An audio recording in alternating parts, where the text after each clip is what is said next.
नमस्कार दोस्तों, आप कहानी सुन रहे हैं लाली रोड। अगर आप क्लासिक कहानी सुनने के शौकीन हैं तो आप सही चैनल पर हैं।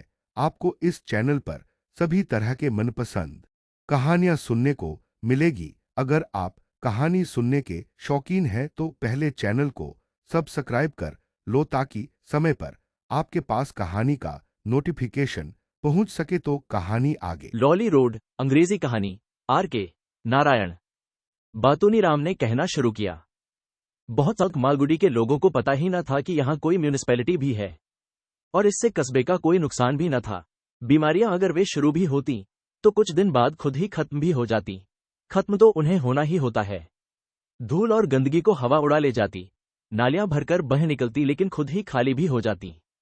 म्यूनिसिपैलिटी को ज्यादा कुछ करने की जरूरत ही न पड़ती। लेकिन 15 अगस्त 1947 को देश आजाद होने के बाद अचानक दृश्य बदलने लगा। उस दिन देश भर में हिमालय से कन्याकुमारी तक जितने जोश खरोश के साथ जश्न मनाया गया, उसकी दुनिया में, इतिहास में दूसरी कोई मिसाल नहीं है। हमारी म्यूनिसिपल कॉर्पोरेशन भी उत्साह से भर उठी। सारी सड़कों पर झाड़ू लगाई गई, नालियों का कचरा साफ किया गया और हर मोहल्ले में झंडे फहराए गए। झंडों के तले गाते बजाते बड़ी धूमधाम से जुलूस निकाले गए। म्यूनिसिपल चेयरमैन ने बालकनी पर खड़े होकर संतोषपूर्वक कहा, इस महान अवसर पर हमने भी काफी कुछ कर लिया। मेरा ख्याल है कि कमेटी के जो सदस्य उनके साथ थे, उनमें से एक दो ने उनकी आंखों में आंसू भी देखे। उन्होंने लड़ाई के जमाने में सेना को कंबल बेचकर बड़ी आमदनी की थी और बाद में उस पैसे का उपयोग चेयरमैन का पद प्राप्त करने में किया था। यह भी अपने आप में एक लंबी कहानी है, लेकिन यहां हम उसका जिक्र नहीं करेंगे। यहां मैं एक दूसरी ही कहानी बताने जा रहा हूं। चेयरमैन को आजादी का जश्न मनाने में जो खुशी हासिल हुई, वह ज्यादा देर तक नहीं रही। हफ्ते भर बाद जब झंडे वगैरह उतार लिए गए, वे बहुत निरुत्साहित हो उठे। मैं उनसे मिलने प्रायः हर रोज जाता था, क्योंकि राजधानी से निकलने वाले एक अखबार के लिए मैं खबरें भेजने का काम करता था, जिसके लिए वे 2 इंच छपी खबर के लिए 2 रुपए के हिसाब से पारिश्रमिक देते थे। इस तरह हर महीने इसमें 10 इंच के करीब मेरी भेजी खबरें छप जाती थीं, जो ज्यादातर उसके कामों का अच्छा पक्ष ही सामने रखती थीं। इस कारण मैं उनका प्रिय व्यक्ति भी बन गया था। मैं चेयरमैन के दफ्तर में आता जाता ही रहता था। अब वे इतने उदास दिखे कि मुझे पूछना ही पड़ा, क्या बात है चेयरमैन साहब? मुझे लगता है कि हमने ज्यादा कुछ नहीं किया है, वे बोले। किस बारे में?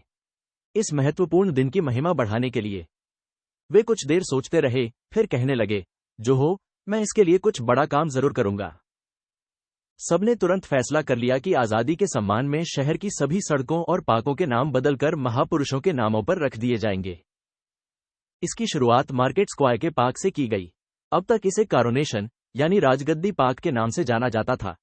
हालांकि यह किसी को स्पष्ट नहीं था कि किसकी राजगद्दी, रानी विक्टोरिया की या सम्राट अशोक की। अब पुराने बोर्ड को हटाकर मैदान में डाल दिया गया और उसके स्थान पर हमारा हिंदुस्तान पार्क का नया बोर्ड शान से लगा दिया गया। इसके बाद दूसरा परिवर्तन स्वीकार करने में बड़ी दिक्कतें पेश आई। महात्मा गांधी रोड सबसे आकर्षक नाम था।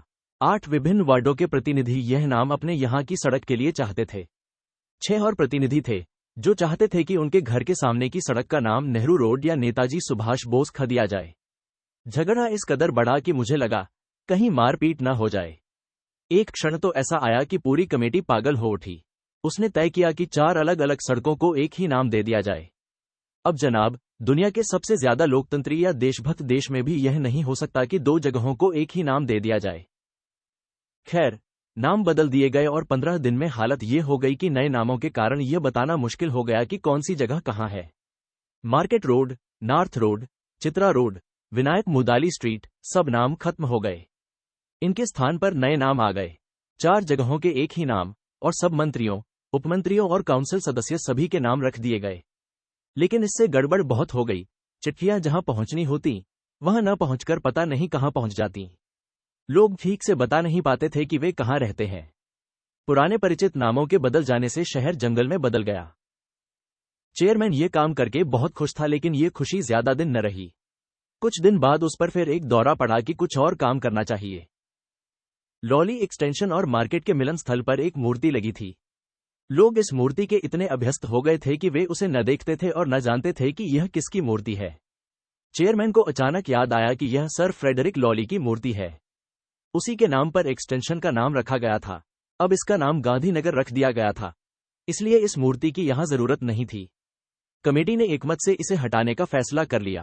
चेयरमैन के साथ सब सदस्य दूसरे दिन मूर्ति के पास पहुंचे। तब उन्हें पता चला कि मूर्ति उनसे भी 20 फीट ऊंची है और उसकी नींव में पिघला शीशा भरा है।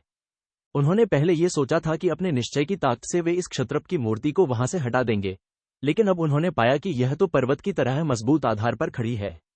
अब उन्हें ज्ञात हुआ कि अंग्रेजों ने उनके देश में अपना साम्राज्य बहुत मजबूत आधार पर खड़ा किया था। लेकिन इससे कमेटी का निश्चय और भी दृढ़ हुआ। मूर्ति हटाने के लिए शहर का कुछ हिस्सा तोड़ना भी पड़ जाए तो भी वे पीछे नहीं हटेंगे। उन्होंने सर फ्रेडरिक लॉली का इतिहास भी खोज निकाला।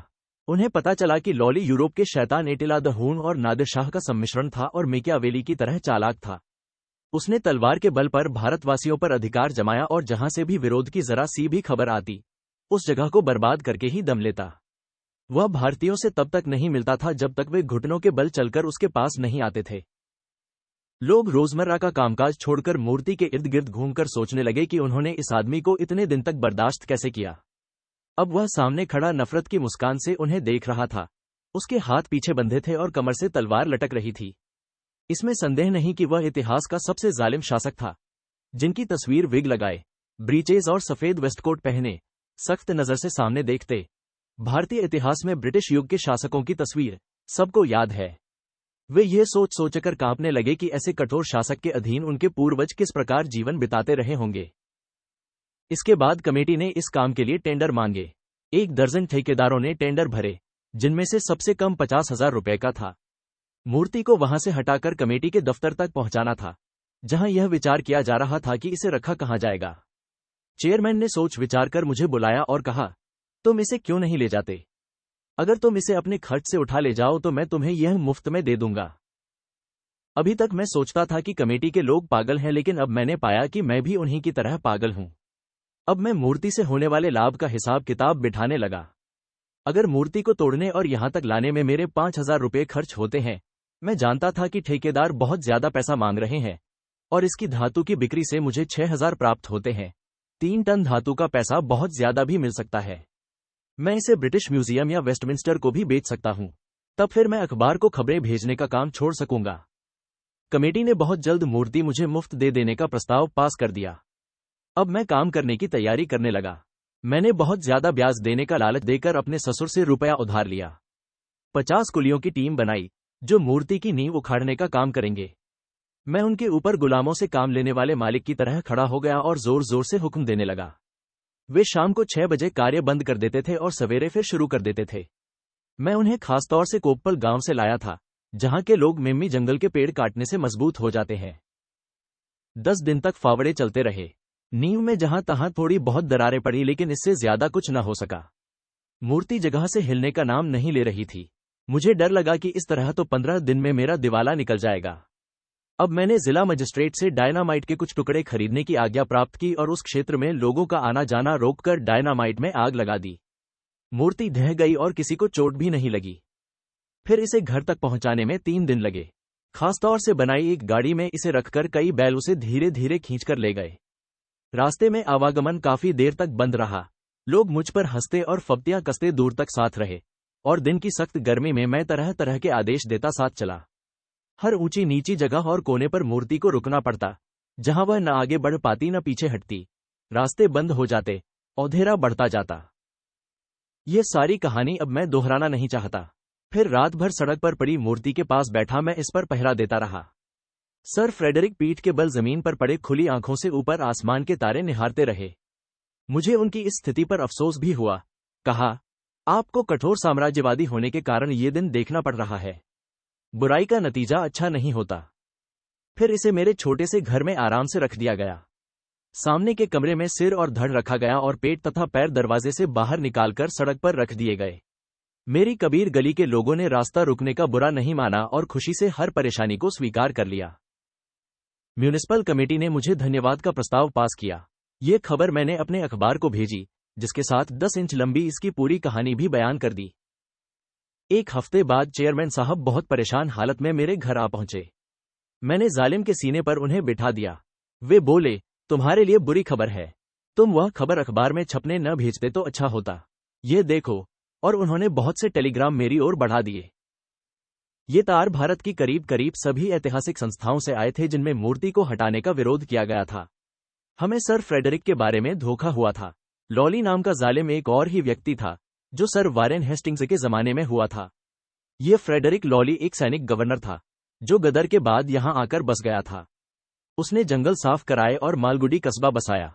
यहां उसने देश भर में पहली कोऑपरेटिव सोसाइटी बनाई, पहला नहर का जाल बिछाया जिससे सरयू नदी का पानी हजारों एकड़ बंजर पड़ी धरती की सिंचाई करने लगा। उसने यह और वह बहुत कुछ किया, और सरयू की बाढ़ में ही, जहां वह उसके किनारे रह रहे सैकड़ों लोगों को बचाने गया था, उसकी मृत्यु हुई। वह पहला अंग्रेज था जिसने ब्रिटिश शासकों से कहा कि देश चलाने के मामलों में भारतीयों को शामिल करना चाहिए। अपने एक पत्र में उसने कहा था, ब्रिटेन को किसी दिन स्वयं अपने हित में भारत छोड़ना पड़ेगा। चेयरमैन ने कहा, सरकार ने हमें मूर्ति को वापस लगाने का आदेश दिया है। यह असंभव है। मैंने जोर देकर कहा, अब यह मूर्ति मेरी है और इसे मैं ही रखूंगा। मैं राष्ट्रीय नेताओं की मूर्तियां इकट्ठा करता हूं। लेकिन इससे कोई प्रभावित नहीं हुआ। एक हफ्ते में देश भर के सब अखबारों में सर फ्रेडरिक लॉली की चर्चा होने लगी। आम जनता उत्साहित हो उठी। मेरे घर के आगे लोग नारे लगाने और प्रदर्शन करने लगे। उनकी मांग थी कि मूर्ति वापस वहीं लगाई जाए। मैंने हारकर यह कहा कि अगर म्यूनिसिपल कमेटी इसमें खर्च हुआ मेरा पैसा वापस कर दे तो मैं मूर्ति का कब्जा छोड़ दूंगा। जनता मुझे अपना दुश्मन समझने लगी।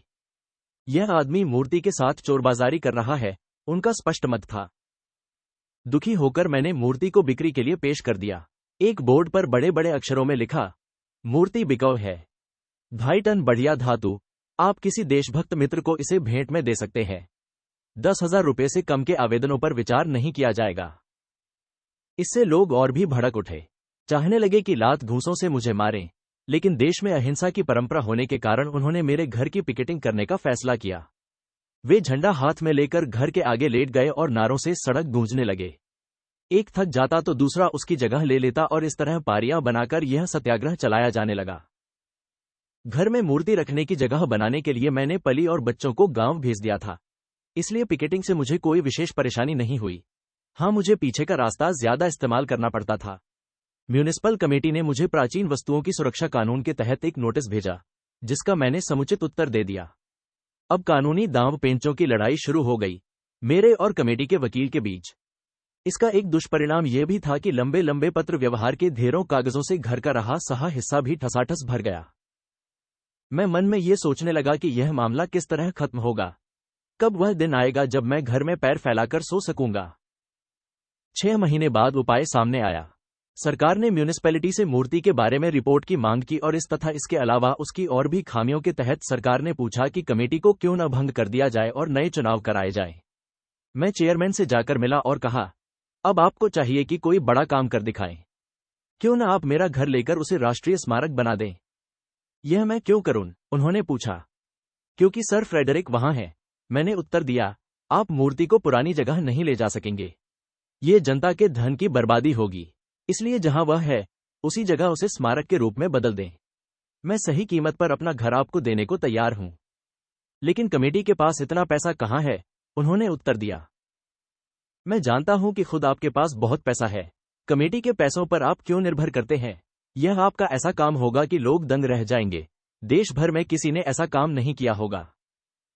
मैंने उन्हें समझाया कि अपने पैसे से घर खरीदकर कमेटी को दे दें, आपका इससे कहीं ज्यादा पैसा चुनाव लड़ने में खर्च हो जाएगा। इस तरह कहने से बात उनकी समझ में आ गई। वे मान गए और कुछ देर बात करके रकम भी तय हो गई। कुछ दिन बाद अखबारों में ये खबर छपी तो वे बहुत प्रसन्न हुए। मालगुडी की म्यूनिसिपैलिटी के चेयरमैन ने सर फ्रेडरिक लॉली की मूर्ति वापस खरीदकर राष्ट्र को भेंट कर दी है। उन्होंने निश्चय किया है कि नई जगह उसकी स्थापना कर दी जाए। म्यूनिसिपल कमेटी ने एक प्रस्ताव स्वीकृत करके कबीर गली का नाम बदलकर लॉली रोड रख दिया है। मालगुडी की कहानियां से